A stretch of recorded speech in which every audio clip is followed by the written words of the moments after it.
Bishop, thanks for being with us again. And we've been talking about the Holy Father's very successful trip to the United States here and to Cuba. I want to touch on a couple of other things that have been in the news. Over the summer there were these videos that were released about Planned Parenthood, clandestinely taken, of course, but it seemed to show a Planned Parenthood that has very little respect for life in terms of abortion and the way they sell children's baby parts.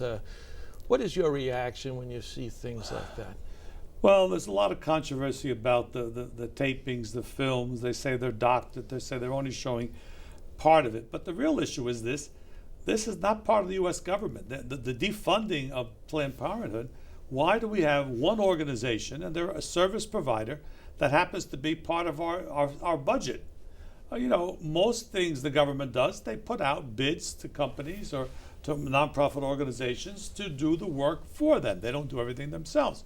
Well, that's probably the real solution here, defunding them or letting other people pick up the work.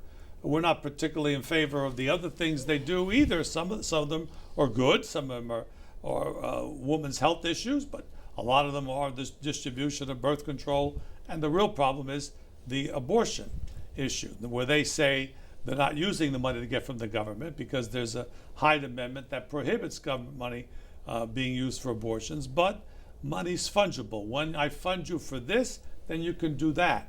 So that's the real problem with it. Where it's going to end, I'm not sure.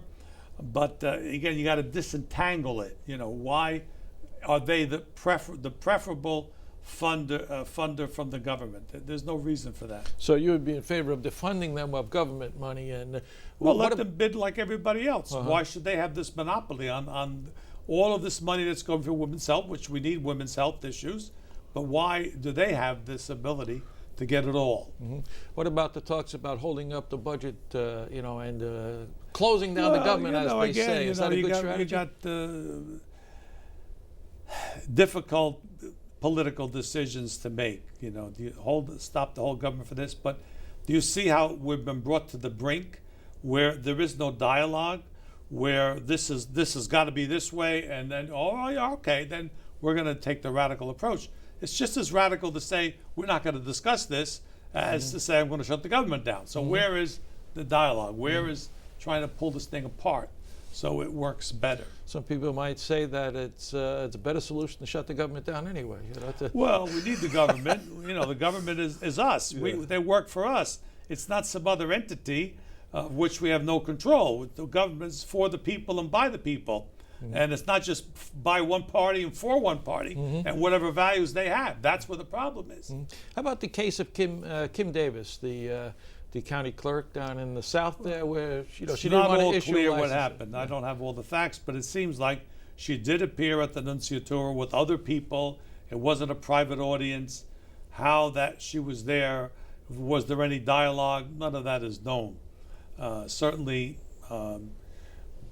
misinterpreted that the Pope was backing her up, but he did say at another time that the rights of individual conscience have to be respected. Now, her right of conscience could be, well, I have to resign my position. We had a former city clerk in New York City, a man of good Catholic, Hispanic, came to me early on before the same-sex marriage thing was passed and said, I will not issue same-sex marriage licenses. And he did not, and he resigned from his position. Well, it was a matter of conscience, but he took the consequences. Kim, I don't know. Can you do that? It is, unfortunately, the law. It's an unjust law. You can protest unjust laws, but if you're in a position to have to enforce it, you don't have much choice. This is what you have to do as part of the law of the land.